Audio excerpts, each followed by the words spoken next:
नमस्कार मैत्रिणींनो, आपलं स्वागत आहे सुरेखाज फॅशन कट्टामध्ये। तर आज आपण अस्तर ब्लाउज पूर्ण शिलाई बघणार आहोत व अस्तरचा ब्लाउज लवकरात लवकर कसा शिवता येईल ते आपण पाहणार आहोत। त्यासाठी काही टिप्स व ट्रिक्स आहेत, ते तुम्ही नक्की फॉलो करा, जेणेकरून तुम्हाला लवकरात लवकर ब्लाउज शिवता येईल। तर हे मी सर्व कटिंग केलेले आहे। तर हा व्हिडिओ संपूर्णपर्यंत पहा व व्हिडिओ आवडल्यास चॅनलला नक्की सबस्क्राईब करा, लाईक करा, शेअर करा व कमेंटद्वारे नक्की सांगा की तुम्हाला माझा हा व्हिडिओ कसा आवडला ते। चला तर मग आता आपण शिलाईला सुरुवात करूया। प्रथम आपण ब्लाउज पीस व अस्तर अशा पद्धतीने जोडून घ्यायचे आहे। ब्लाउज पीस व अस्तर कटिंग करताना नेहमी ब्लाउज पीस जास्त कटिंग करू नये, म्हणजे जेवढे अस्तर आहे तेवढे कट करण्याचा प्रयत्न करावा, त्यामुळे आपला वेळ वाया जात नाही। जे साईडचे कापड राहते ते कटिंग करण्यात, ही आहे माझी पहिली टिप्स। तर अशा प्रकारे हे अस्तर जोडून घ्यायचे आहे। तर पाहू शकता तुम्ही आपले मी अस्तर व ब्लाउज दोन्ही व्यवस्थित कट करून मापाचेच कट करते, मी जास्त कटिंग करत नाही। जेवढे अस्तरचे आहे तेवढेच पीस कट करते, त्यामुळे आपला वेळ वाया जात नाही। तर आता आपण कटोरीला टक्स पॉईंट घालून घ्यायचा आहे। तर हा ब्लाउज आहे 34 इंचाचा, त्यामुळे मी 1.5 ते 2.5 इंच कटोरी पॉईंट टक्स घेतलेला आहे व अशा प्रकारे कट करून शिलाई मारून घ्यायची आहे। तर तुम्ही पाहू शकता आपली कटोरी न चपटी होता व्यवस्थित आलेली आहे। तर मैत्रिणींनो, 34 साईज कटोरी ब्लाउज पेपर कटिंग ही माझ्या चॅनलवर व्हिडिओ अपलोड आहे, तिथे जाऊन आपण नक्की पाहू शकता। तर कटोरी जोडताना मुंड्याचा भाग जोडताना नेहमी खालून साईड वरती जोडत यायचा आहे, त्यामुळे कटोरीला आकार छान येतो। तर आता आपण क्रॉसपट्टी जोडून घ्यायची आहे। अशा प्रकारे क्रॉसपट्टी जोडून घ्यायची आहे। अस्तर व ब्लाउज कटिंग करताना क्रॉसपट्टी 1 इंच वाढवून घ्यायची आहे शिलाई मार्जिनमध्ये। बाकी अस्तर कट करताना कुठेही पेपर कटिंग ठेवून अस्तर कट करताना कुठेही वाढवू नये, फक्त क्रॉसपट्टीमध्ये वाढवायची आहे। पेपर पॅटर्न हे परफेक्ट असल्यामुळे ब्लाउजही परफेक्ट येतो। तर ब्लाउजला फिनिशिंग येण्यासाठी व्यवस्थित शिलाई मारणे गरजेचे आहे। अशा प्रकारे तुम्ही पाहू शकता आता आपली क्रॉसपट्टी जोडून झालेली आहे।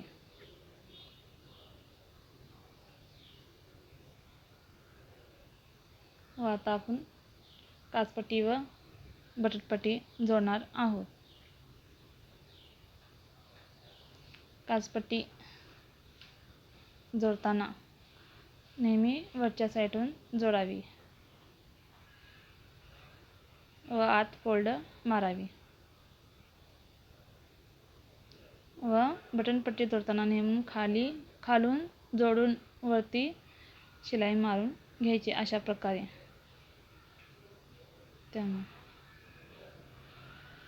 तर बटनपट्टी कट करताना बटनपट्टीचे माप घेऊनच कटिंग करावे, त्यामुळे गळा आपला व्यवस्थित वर खाली होत नाही, व्यवस्थित येतो।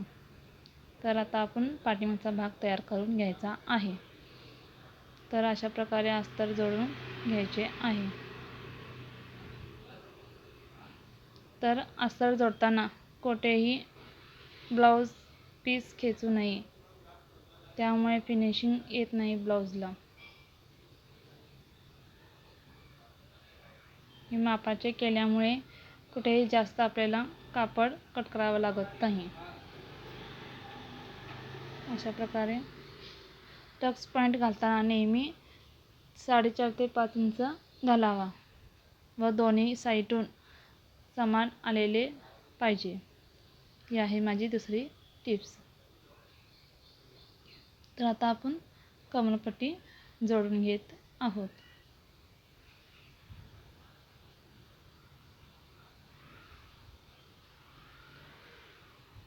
कमरपट्टीला दाब टीप मारणे हे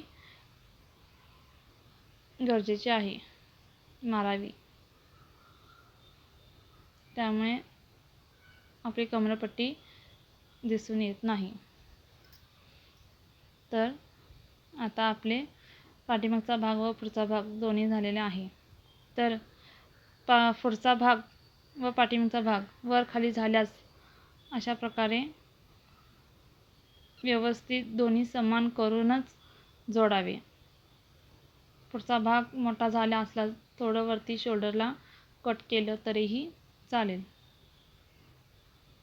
अशा प्रकारे, त्यामुळे शोल्डर पडण्याची शक्यता नसते. तर दोन्ही शोल्डर आपले जोडून झालेले आहेत. तर आता आपण ब्लाऊजला गोट मारणार आहोत, तेही नव्या पद्धतीत. मी ही पहिल्यांदाच ट्राय केलेली आहे, त्यामुळे खूप छान वाटले मला ही अशी गोट मारताना. चला तर आता आपण गोट कशी मारायची ते पाहूया. प्रथम गोटचे कापड एकामेकाला जोडून मोठी पट्टी तयार करून घ्यायची आहे अशा प्रकारे. व ब्लाऊजवर पट्टी जोडताना थोडं फोल्ड करून सिंगल, डबल जोडायची नाही, फक्त सिंगल जोडायची आहे. पट्टी फोल्ड करायची नाही.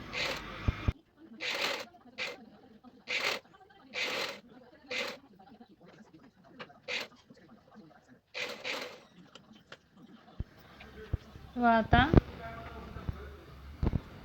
अशा प्रकारे पट्टी दुमडून त्याच्यावर शिलाई मारायची आहे. असे केल्याने ब्लाऊजला फिनिशिंग ही छान येते व गोट अतिशय सुंदर येतो. तुम्हीही नक्की ट्राय करा व ट्राय केल्यानंतर मला कमेंटद्वारा नक्की सांगा की तुम्हाला ही स्टिक कशी आवडली ते. तर जे कापड उरलेलं आहे शिलाईच्या बाहेर ते आपण कटिंग करून घ्यायचे आहे अशा प्रकारे. त्यामुळे फिनिशिंग ही खूप छान येते. तर आता आपण गोट मारायचे आहे. तुम्हाला जेवढी साईज हवी तेवढी साईज धरून तुम्ही गोट मारून घ्यायची आहे. मी बारीकच धरते साईज, त्यामुळे मी बारीकच धरते. तुम्हाला जशी हवी तशी तुम्ही साईज धरून गोट मारू शकता. अशी गोट मारल्याने गोट पलटीही होत नाही. तर गोटचा व्हिडिओ मी एकदा डिटेल्समध्ये नक्की बनवेन. हे पाहू शकता तुम्ही गोट किती अतिशय सुंदर आलेली आहे. तर फिनिशिंग ही बघू शकता तुम्ही, धागे दोरे कुठेही दिसत नाही. तर चला आपण आता बाही जोडायच्या आधी शोल्डर व्यवस्थित आहे का बघायचं. दोन्ही समान शोल्डर हवेत व हे दोन्ही भाग समान हवेत. हे टिप्स तुम्ही प्रत्येक ब्लाऊजला फॉलो करायची आहे. प्रत्येक ब्लाऊजला बाही जोडताना शोल्डर हे बघायलाच हवे. लहान मोठे कधीही शिलाईत धरू शकता. त्यामुळे शोल्डर चेक करून मगच बाही जोडावी. तर मी बाहीला अस्तर जोडून घेत आहे. अस्तर जोडून झाल्यावरही आपण बाहीची उंची रुंदी सर्व चेक करायचे आहे. त्यामुळे फिटिंगला कुठेही प्रॉब्लेम होत नाही व ब्लाऊज आपला फिनिशिंगमध्ये अगदी छान तयार होतो. इथे मला थोडासा पीस कमी पडलेला आहे, त्यामुळे मी काय जॉईंट लावत नाही, फिटिंगमध्ये जातं ते. तर आपण भाईची उंची पाहूया. भाईची उंची आपली आहे 9. 9 प्लस अर्धा इंच 9.5 घेऊन जे वरती राहील ते कट करून घेत आहे. व आता मासोळीचा आकार कट करून घ्यायचा आहे अशा प्रकारे व मध्ये पॉईंट देऊन घ्यायचा आहे. तर भाई उंची घेऊन प्लस 1.5 इंच घेऊन अशा प्रकारे कट मारून घ्यायचे आहे. तर भाई नेहमी जोडताना शोल्डरपासून जोडून घ्यायची आहे. त्यामुळे काय होते माहिती आहे का, म्हणजे हात वगैरे फिरला जातो ना, तो फिरला जात नाही, व्यवस्थित हात बसतात. एकांचे हात वगैरे फिरतात ना घातल्यावर, ते होत नाही. तर आता मी दुसरी भाई जोडून घेत आहे.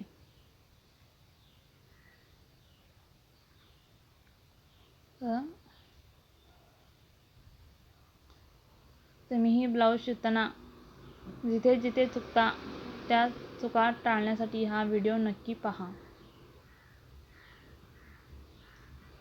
तर आता मी शोल्डर चेक करते.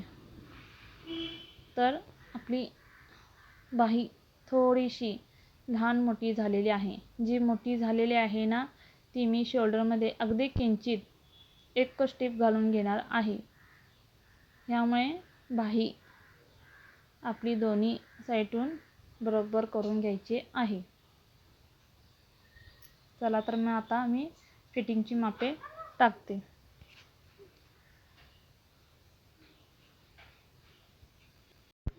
फिटिंगची टीप टाकताना जरासुद्धा ओढू नये. हाय ते सरळ टीप मारायची आहे. हे बघा, मला भाई कमी पडली तरी पण मी ओढत नाही आहे. ती ओढली ना फिटिंग व्यवस्थित येणार नाही. ओढायची नाही. ही लास्ट टीप आहे माझी. चला तर आता मी फिटिंगची मापे टाकून तुम्हाला ब्लाऊज फिटिंग कसा झाला ते दाखवते. तर कमर आपली आलेली आहे सव्वा एक आलेली आहे व छातीमध्ये फिटिंग 8.5चं फिटिंग आहे आपलं. इथे अर्धा इंच जास्त घ्यायचे आहे उजव्या बाजूला व डाव्या बाजूला 8.5च ठेवायचे. व भाईचे फिटिंग टाकून ब्लाऊज फिटिंगला तयार झाला. आता आपण ब्लाऊज फिटिंग करून घ्यायचा आहे.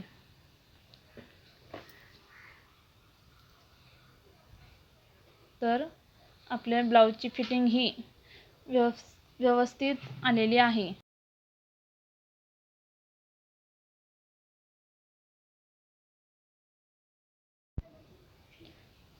तर तुम्ही पाहू शकता आपली फिटिंग व्यवस्थित आलेली आहे. तर दुसऱ्या साईडहून मी फिटिंग करून घेते.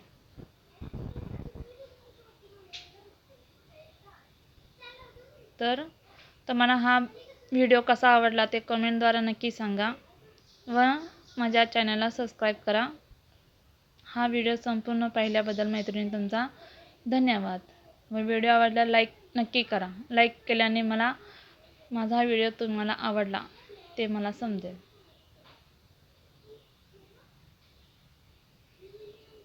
चला तर आपला ब्लाऊज आता फिटिंग झालेला आहे. तर तुम्ही पाहू शकता फिटिंग आपले व्यवस्थित आलेले आहे.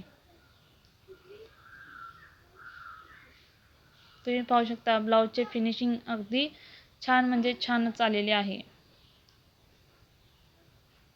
तर हा व्हिडिओ संपूर्ण पाहिल्याबद्दल मैत्रिणींनो तुमचा धन्यवाद.